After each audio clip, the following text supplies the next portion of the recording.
Hello, this is Dr. Mike. This is from my CIS 2642 pen testing class, and this is a look at topic 14 and also 15. It's on scripting for pen testing. So this will probably just be one lecture to cover both the topics. Um, we split it in half, normally to allow you to explore the topic more, especially with scripting.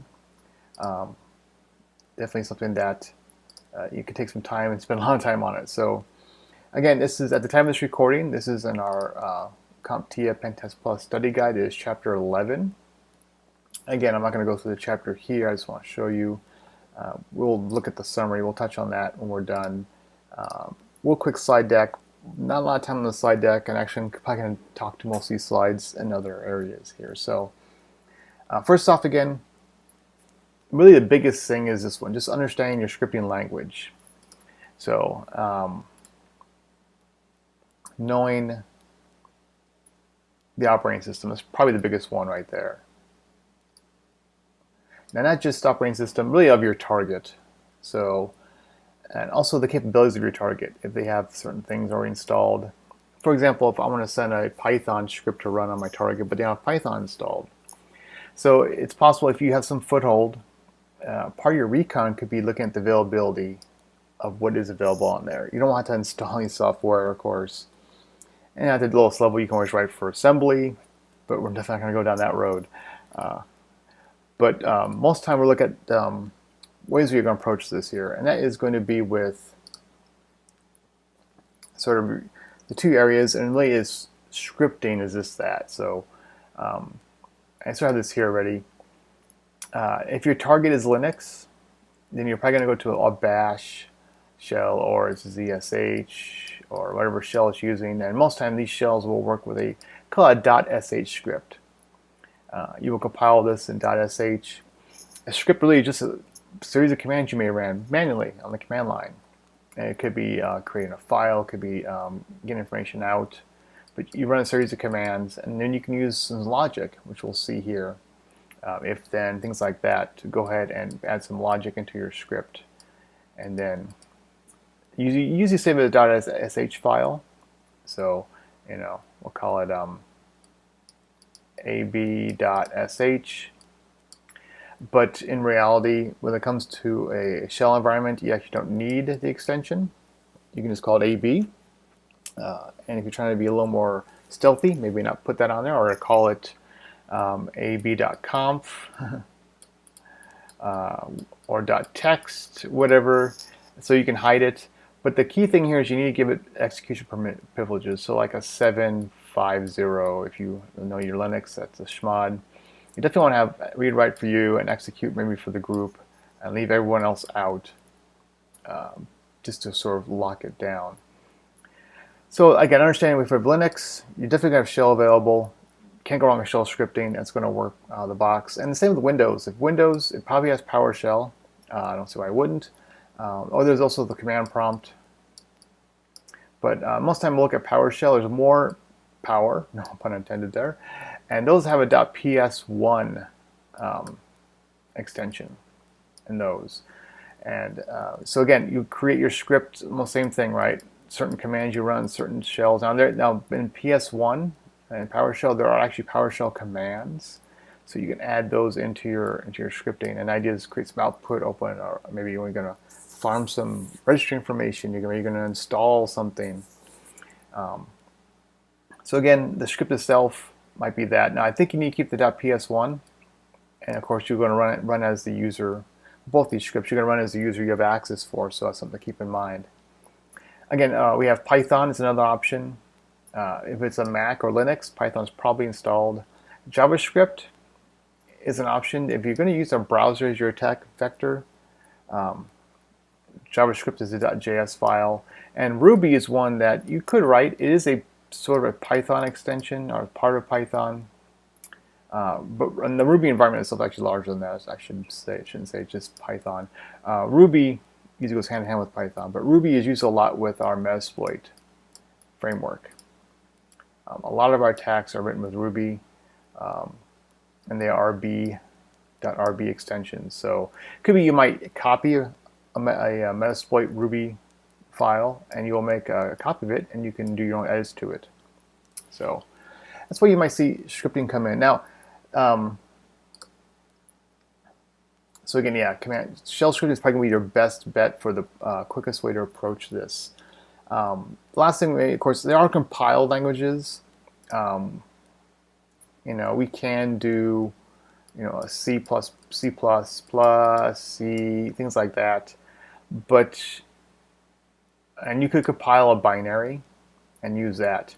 But when you bring a binary to play, you got to remember your endpoint protection is going to look for binaries to try to execute, as well as probably some scripts. But this is really going to be a hot area here. So, but it is a possibility to go and always explore that too. But actually making a compiled code, we're going to leave that out of the scope of this talk here. So, chapter itself goes through some basics here. Variables, things you might store, could be the IP address, for example. So you might call it IP equals and an IP address. So you can maybe create a script that's used for several targets, more than one. An array, and I don't go through every of these slides here. This is basically, this chapter is looking at some basics of programming.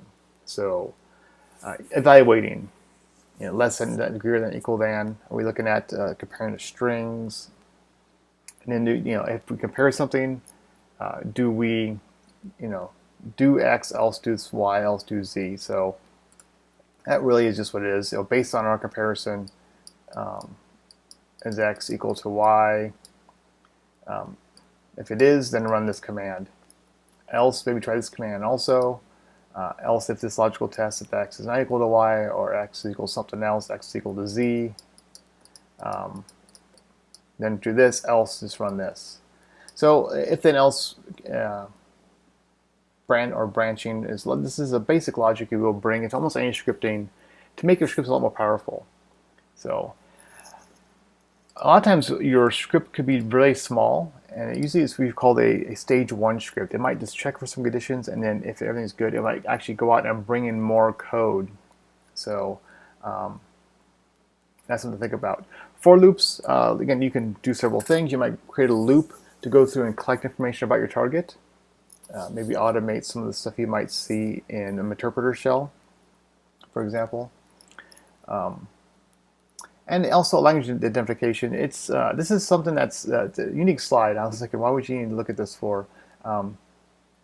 This actually is unique because sometimes when you look at this process here, you're actually developing a payload. If you're developing a payload, are you developing a stage 1 script? Stage 1, again, is more of a loader. So you need to have some payload. And payload could be a different format. It could be maybe a Python script. Stage 1 might check if Python's installed, then fetch this .py file, this URL, and run it. If it's not, maybe fetch this sh script. This maybe takes longer for the sh script. So the stage 1 might have some basic logic built into it, and then fetch the sh script and run that. So, but also why we have in this slide here about why do you need to identify what the language is? Because it's possible you're not going to develop this by scratch. And I'll show you. This is really where you might look at is, again, we understand our target operating system. We understand its capabilities, what languages we have available. And we also usually have some CVE in play here, or CVEs. There's an exploit that we know we might be able to leverage against it, but there's no Metasploit framework for it. MSF, not MSF. Metasploit, MSF. So again, there's no Metasploit framework, but we do have an OS. We have CVE with a possibility of an attack. Doing your recon, going back to recon, researching your payloads, you might find something like on here on this packet storm, which I could a lot here. We have some actual sample code. Now this says requires Metasploit, but so on. It's actually just like a Metasploit download. But we can look at this, and we can actually look at this code and figure out, well, what is this? Because we might need to modify this. It says it's a .py, so it looks like it is a Python. Well, maybe not. Well, maybe it would be, yeah, because we got the brackets inside here. So looking for certain conditions, there's references there and so on. So you might find yourself running across an entry somewhere, and you get the CV might have references to proof of concept codes. And so it's going to understand, well, what is a proof of concept? Is it Java, script? Is it Python? Is it shell script, and so on?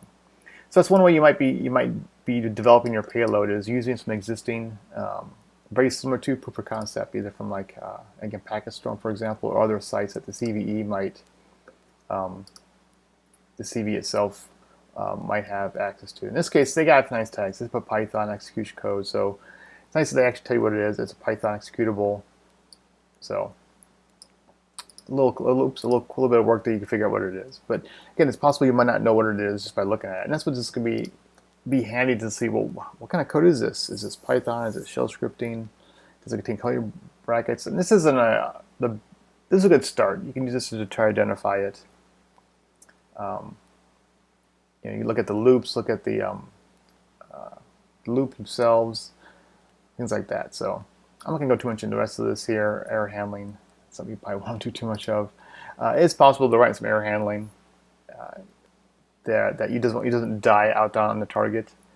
And needless to say, it's if my OS is a Windows and I'm coming in via maybe for a PowerShell attack, you probably want to set up a Windows VM and go ahead and run your attack against a target similar, best you can get close to similar to your target. It might include endpoint protection, things like that.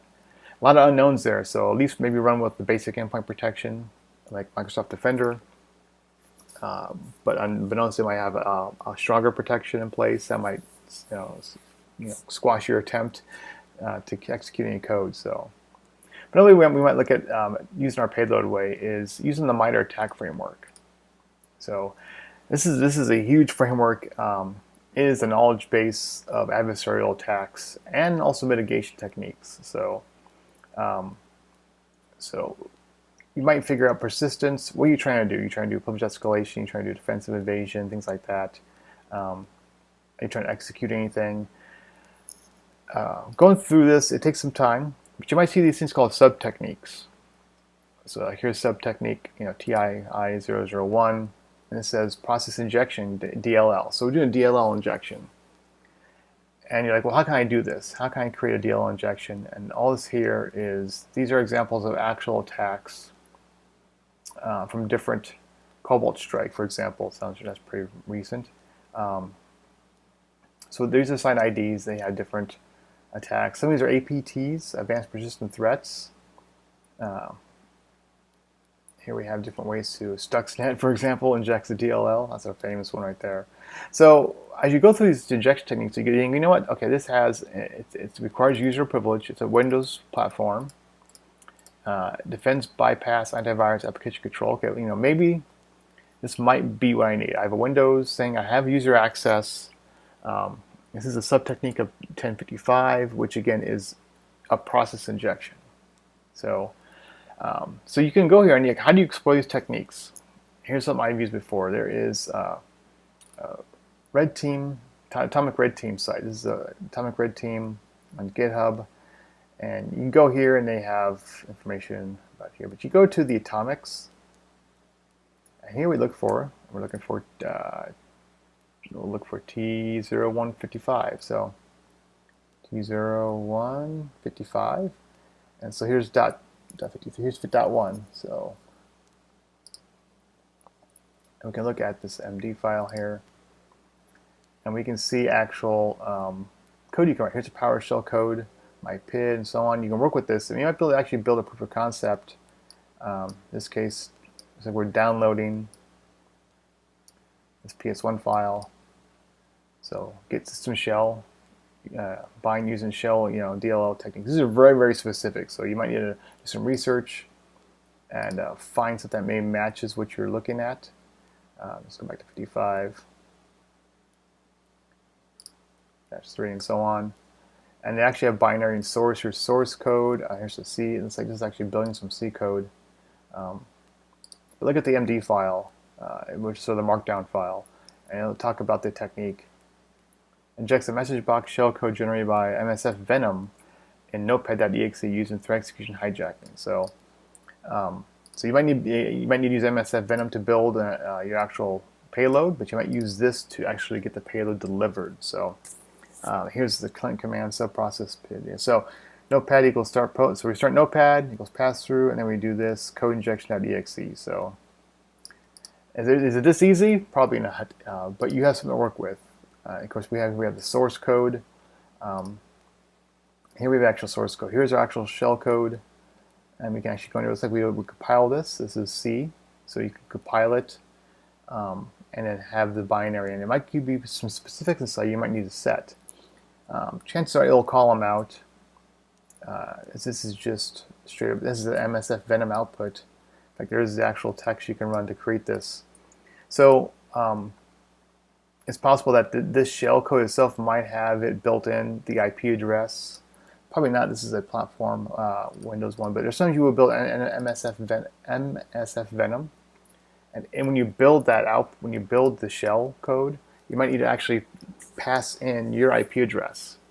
So you can see we're understanding how to do this development process, understand what kind of code you're working with. You don't have to be a full-on C coder, but you just know, okay, when I do MSF Venom, I got to build that. I got to maybe give them my IP address.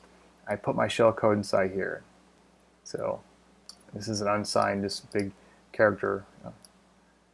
It's called shell code. So, and of course, in lunchtime, this is hexadecimal. So, and you can read through the code and see how it works. Possibly you might need to make some changes and tweaks. You gotta test it out. You never know. So, but this is a good resource, the place to start. Atomic Red Team is fantastic. You know, here we have more source. So again, the markdown will give you some. Here's a process injection. I've seen one before where we use I think it's run DLL.32, and then we created using MSF Venom. We created a backdoor call to an IP address with a control panel CPL file. So you can actually create DLLs and change the extension to CPL, and when it installs a control panel item in control panel. And whenever it reboots, it always starts control panel items, hence it always starts that code. Now again, anytime you're running with any kind of compiled binaries, you gotta recognize you're might be stomped hard by any endpoint protection. So here's process hollowing. So again, a lot of good stuff here. Some good examples.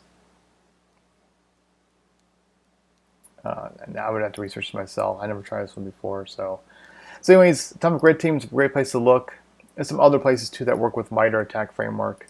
But you can sort of use this to look at defensive invasion, credential access discovery. As you look through these here, you can see here's TI-1548, abusive elevation, bypass user controls, T002. And so if we go to T1548 in the atomics here, we might be able to find something. What number was that again? That was 1548. So 15, and they might not have it, but in this case, do they have one? 45, 46, 46. 47. There's some here. Okay. So, abusability control mechanism. So set UID, set GID. Okay, this is definitely a Linux-based attack. So this is basically a shell script. So there you go. So this requires root or admin. So I think if you have that already, I think you've already won. But in any case, it's possible to go ahead and look at this here. So you can sort of see everything connects together. Understanding what a shell script is, understanding your platform you're trying to attack, your target, will help guide you on what will work, won't work. So again, it's pretty straightforward. I'm not going to try to load a Linux attack against a Windows machine or vice versa. So that's basically it. Maybe we'll look at payload generation, a demo on that. for MSF Venom possibly. So in any case, that wraps up here.